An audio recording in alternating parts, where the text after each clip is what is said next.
আমাক চাকৰি লাগে চৰকাৰী আৰু জোঁৱাই লাগে চৰকাৰী। তাৰ বাদে আমাৰ চৰকাৰৰ লগত একো কাম নাই। ঠিক আছেনে? এতিয়া কথাটো এনেকুৱা ধৰণৰ, এতিয়া আমি যদি চৰকাৰী হস্পিটেলবিলাকত ট্ৰিটমেণ্ট কৰিবলৈ নাযাওঁ, আমি যদি চৰকাৰী স্কুলবিলাকত পঢ়িবলৈ নাযাওঁ, তেতিয়াহ'লে সেই চৰকাৰী হস্পিটেলখন বা সেই চৰকাৰী স্কুলখন বাচি থাকিবনে? এনেইতো আমি অকল চৰকাৰী চাকৰি লাগে কৈ থাকিলে নহ'ব নহয়। আজি চৰকাৰী নাৰ্ছ লাগে, ছোৱালীবিলাকে পঢ়ে, চৰকাৰী নাৰ্ছ লাগে, প্ৰাইভেটত নকৰে। প্ৰাইভেটত কেইটকা পইচা দিব, কিন্তু চৰকাৰী চাকৰিটো লাগে। ঠিক তেনেকৈ আমাৰ স্কুলৰ মাষ্টৰ লাগে, ঠিক আছে, আমাৰ স্কুলৰ টিচাৰ হ'ব লাগে বা আমাৰ কলেজৰ প্ৰফেচাৰ হ'ব লাগে, কিন্তু চৰকাৰীখনত আমি নাযাওঁ, আমি যাম প্ৰাইভেটখনত। তো কথাটো হ'ল প্ৰাইভেটখনত গ'লে আমাৰ ক্লাছটো বাঢ়ি যাব, আমি ক্লাছী হৈ যাম। ঠিক আছে? তো কাৰণ চৰকাৰী হস্পিটেলত ট্ৰিটমেণ্ট কৰা মানে আমি দুখীয়া, আমি ল' ক্লাছৰ মানুহ। ঠিক তেনেকৈ চৰকাৰী স্কুলখনত পঢ়িলেও আমাৰ ক্লাছটো ল' হৈ যাব, কাৰণ চৰকাৰী স্কুলতো দুখীয়া মানুহবিলাকে যায়, ল' ক্লাছৰ মানুহবিলাকে যায়, তাত শিক্ষা ব্যৱস্থা একদম বেয়া। তো গতিকে তাত আমি নপঢ়োঁ বা আমি নপঢ়াওঁ।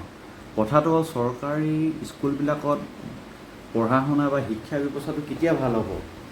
যেতিয়া আমি সকলোৱে যাম, যে এই ব্যৱস্থাটো যেতিয়া আমাৰ ল'ৰা ছোৱালীয়ে গৈ তাত পঢ়িব বা আমিবিলাকে গৈ যেতিয়া চৰকাৰী স্কুলবিলাকত পঢ়িম, তেতিয়া আমি গম পাম যে এইটো বেয়া হৈ আছে বা এই দিশটো বেয়া, এইটো ভাল। তো বেয়াখিনি আমি প্ৰশ্ন কৰিব লাগিব, প্ৰশ্ন উঠাব লাগিব, নহ'লেতো কেতিয়াও ভাল হৈ নাযায়। তো ঠিক তেনেকৈ প্ৰাইভেটবিলাকত পইচা বেছিকৈ ল'ব আৰু সিহঁতে সেইটো ধৰণে ফেচিলিটি দিব। কথাটো হ'ল কিয় পইচা বেছিকৈ দি প্ৰাইভেট হস্পিটেল এখনত গৈ নিজৰ ক্লাছ পঢ়োৱা ধান্দাত থাকোঁ। অৱশ্যে সেইটো আমাৰ সকলোৰে পাৰ্চনেল কথা, কোনে ক'ত ল'ৰা ছোৱালী পঢ়ায়, কিন্তু যদিহে সেই পইচাখিনি প্ৰাইভেট স্কুলত বেছিকৈ নিদি ভালদৰে পঢ়া শুনা কৰিছেনে নাই কৰা খবৰ লয় বা ক্লাছ নকৰিলে প্ৰশ্ন কৰে, তেতিয়াহ'লে অৱশ্যেও তাৰ শিক্ষা ব্যৱস্থা ভাল হ'ব। ঠিক তেনেকৈ প্ৰাইভেট হস্পিটেলবিলাকত নগৈ আমি চৰকাৰী হস্পিটেলবিলাকত গৈ ট্ৰিটমেণ্ট কৰিব লাগিব। যিবিলাক ভুল বা যিবিলাক আমাৰ এই ট্ৰিটমেণ্টত মানে ঠিক নহয় বা ব্যৱস্থাটো উন্নত নহয়, সেইবিলাকক আমি প্ৰশ্ন কৰিব লাগিব, ঠিক কৰিব লাগিব আৰু চৰকাৰে সেইবিলাক ঠিক কৰি দিব লাগিব। এইখিনি কথা এইটো কাৰণে কৈছোঁ, আমাৰ এসময়ৰ কৃষক মুক্তি সংগ্ৰামৰ, ঠিক আছে, মিষ্টাৰ অখিল গগৈ ডাঙৰীয়া, যি আজি ৰাইজৰ দলৰ এজন MLA আমাৰ শিৱসাগৰৰ, তেখেতৰ মাতৃ অসুখ আৰু তেওঁ ক'ত গৈ ট্ৰিটমেণ্ট কৰিলে গম পায়নে? তেওঁ ট্ৰিটমেণ্ট কৰিছে আমাৰ যোৰহাটৰ চৰকাৰী হস্পিটেলত। তো কথাটো হ'ল কি বুজিলে মানে তাৰ পৰা, যিসকলে মানে চাইছে নিউজ তেওঁলোকে গম পাব। কথাটো হ'ল আজি অখিল গগৈ ডাঙৰীয়াই কি গৈ এখন ভাল প্ৰাইভেট হস্পিটেলত ট্ৰিটমেণ্ট কৰিব নোৱাৰিলেহেঁতেন? নে তেওঁৰ টকা নাই? তেওঁৰতো ৱাইফেও ভাল জব কৰে, ইমানখিনিতো টকা নথকা নহয় নিজৰ মাকক গৈ পিনে ভাল মানে মেডিকেল এখন বা হস্পিটেল এখন ট্ৰিটমেণ্ট কৰিব নোৱাৰিবলৈ বা অসমৰ বাহিৰলৈও লৈ যাব পাৰিলে হ'লে।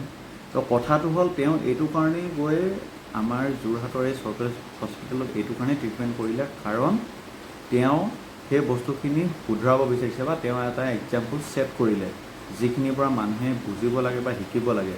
তেওঁৰ দৰে এজন নেতাই গৈ যেতিয়া এখন চৰকাৰী হস্পিটেলত ট্ৰিটমেণ্ট কৰিবৰ কাৰণে লাজ কৰা নাই, তো আমিবিলাকে কিয় লাজ কৰিব লাগে? আৰু এই তেখেতৰ দৰে যদি আৰু ডাঙৰ ডাঙৰ পলিটিচিয়ানবিলাক, আমাৰ যিসকল আৰু ওপৰৰ ৰেংকৰ আছে মন্ত্ৰী, তেখেতসকলেও যদি প্ৰাইভেট হস্পিটেলত নগৈ চৰকাৰী হস্পিটেলত ট্ৰিটমেণ্ট কৰিবলৈ আৰম্ভ কৰে, অৱশ্যে এদিন আমাৰ এই চৰকাৰী মেডিকেল কলেজবিলাক বা আমাৰ চৰকাৰী যিবিলাক হস্পিটেল আছে সেইবিলাক চিকিৎসা ব্যৱস্থাটো উন্নত হ'ব বা তাত থকা মেচিনবিলাক উন্নত হ'ব, যিবিলাক এতিয়া বৰ্তমান মানে আমাৰ চৰকাৰী হস্পিটেলতকৈ ফাৰ বেটাৰ প্ৰাইভেটবিলাক।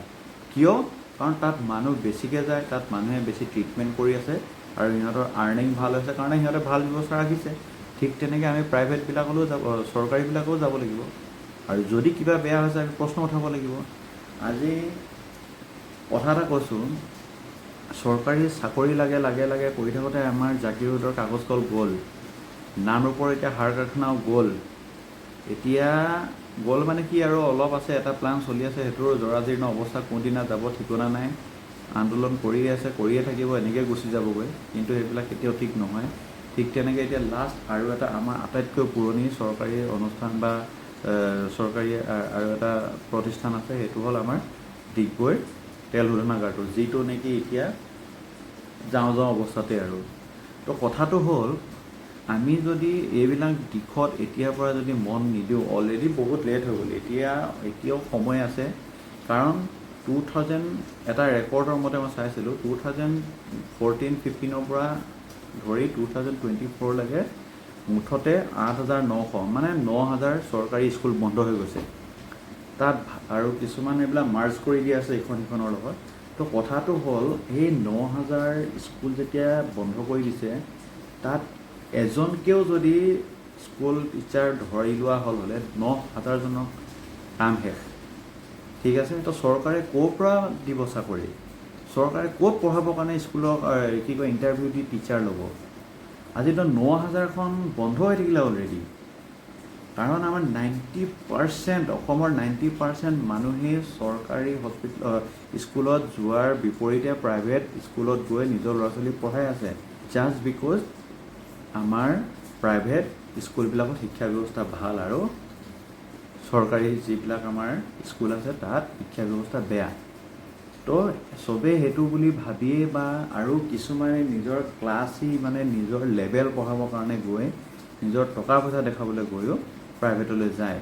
তো এইবিলাক কথা কোৱাৰ কাৰণে যাতে কোনো বেয়া নাপায়, কথাটো মই এইটো কাৰণে কৈছোঁ, যাতে আমি এইবিলাক বেয়া বুলি বস্তুটো পেলাই দিলে নহ'ব। তো এতিয়া যেনে আলু এটা বেয়া, তো বেয়া বুলি গোটেই আলুটো নেপেলাই আমি কি কৰোঁ, বেয়াডোখৰ কাটি পেলাই দিওঁ, ভালডোখৰ আমি খাই দিওঁ বা বনাই দিওঁ। ঠিক তেনেকৈ আম এটা এফালে গেলি গ'লে এডোখৰ কাটি পেলাই দিওঁ, ভালডোখৰ খাই দিওঁ। ঠিক তেনেকৈ যিবিলাক আমাৰ চৰকাৰী হস্পিটেল আছে বা যিবিলাক আমাৰ চৰকাৰী স্কুল আছে বা বেলেগ অনুষ্ঠান প্ৰতিষ্ঠানবিলাক আছে, তাত আমি যাব লাগিব, তাৰ ভুলবিলাক আমি ধৰিব লাগিব, আন্দোলন কৰিব লাগিব, প্ৰটেষ্ট কৰিব লাগিব, বুজাব লাগিব, চৰকাৰক ক'ব লাগিব, সেইবিলাক বস্তু শুধৰাব লাগিব, তেতিয়াই ঠিক হৈ থাকিব। আজি যদি স্কুল এখনলৈ নেযাওঁৱেই আমি, প্ৰায় চৰকাৰী স্কুল এখনলৈ ক'ত আৰু গৈ পিনে চৰকাৰী চাকৰিডাল থাকিবগৈ? সেই তাত থকা স্কুলৰ টিচাৰবিলাকৰ ক'ত জব থাকিব? বা আকৌ নতুনকৈ চৰকাৰে ক'ৰ পৰা মানে কিয় ল'ব? চৰকাৰৰ এই স্কুল টিচাৰৰ কাৰণে কিয় ল'ব মানুহক? ক'ত পঢ়াবৰ কাৰণে ল'ব? ঠিক তেনেকৈ এতিয়া চৰকাৰী নাৰ্ছ লাগে, যদি চৰকাৰী হস্পিটেল মেডিকেল কলেজবিলাকৰ ব্যৱস্থা ভালেই নহয়, তাত গৈ যদি মানুহে ট্ৰিটমেণ্টেই নকৰে, তো ক'ৰ পৰা আৰু তাত গৈ পিনে কিয় তেওঁলোকে নতুনকৈ আকৌ ৰিকুৱাৰমেণ্ট দিব বা ল'ব? তো কথাটো এইবিলাক ভাবি চাব লাগে আমি। ইমান আজি 90% ধেমালি নে? এই 3 কোটি জনতাৰ ভিতৰত যদি আমাৰ 90%ই যদি প্ৰাইভেটলৈ যাবলৈ, চৰকাৰীখন ক'ত বন্ধ হৈ থাকিব?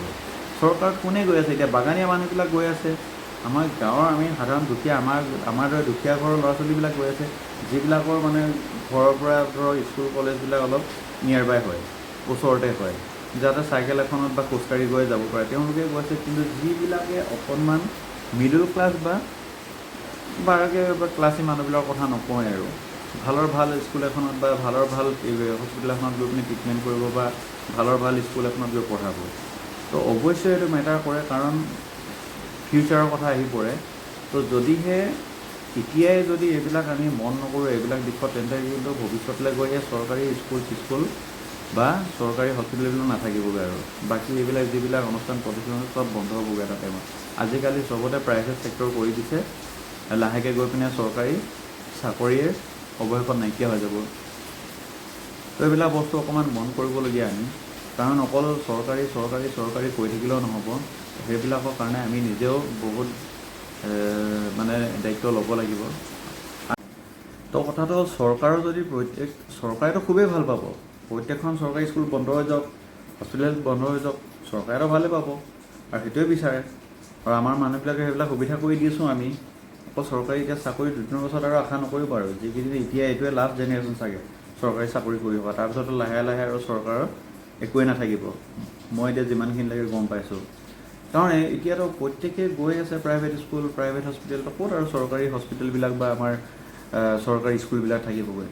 আৰু এইবিলাক কথাটো কি হৈছে, নিৰ্দিষ্ট এজনৰ পকেট গৰম হোৱাৰ বাদে বেলেগ একো নহয়। চৰকাৰী এখন যদি স্কুলত গৈ এডমিশ্যন লয় ল'ৰা ছোৱালীবিলাকে বা পঢ়া আলোচনা কৰে, তেতিয়া কি হ'ব, বহুতৰে চাকৰি ওলাব, চাকৰি ৰাস্তা এটা ওলাব, চৰকাৰী চাকৰি পাব, বা ৰিকুৱাৰমেণ্টটো বাঢ়িব আৰু স্কুল অ'পেন হ'ব।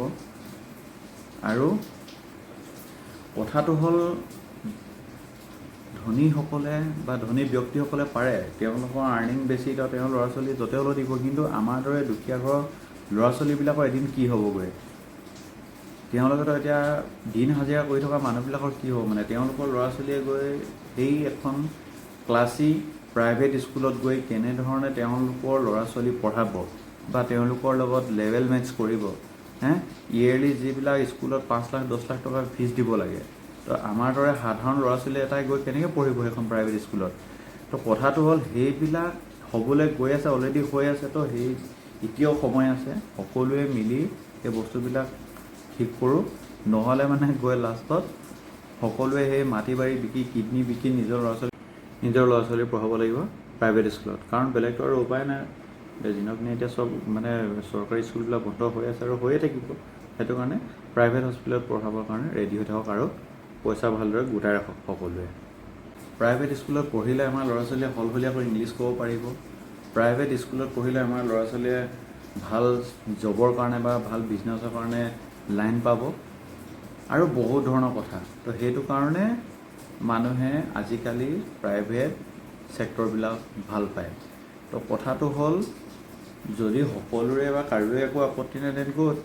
সাধাৰণ মানুহবিলাক মৰি যাওক, কালি ল'ৰা ছোৱালী পঢ়াব নোৱাৰে আৰু দুদিনৰ পাছত চৰকাৰী স্কুলকেইখন আছে দেখি আমাৰ দৰে দুখীয়া ঘৰৰ ল'ৰা ছোৱালীখিনিয়ে পঢ়িব পাৰি আছে। পাছত গৈ পিনে ইয়েৰলি সেই 2-3 লাখ টকা, 5 লাখ 10 লাখ টকা দি পিনে সাধাৰণ ঘৰৰ এই ধান বিক্ৰী খোৱা মানুহবিলাকে গৈ ল'ৰা ছোৱালী পঢ়াব নোৱাৰে। সেইটো চিধা কথা।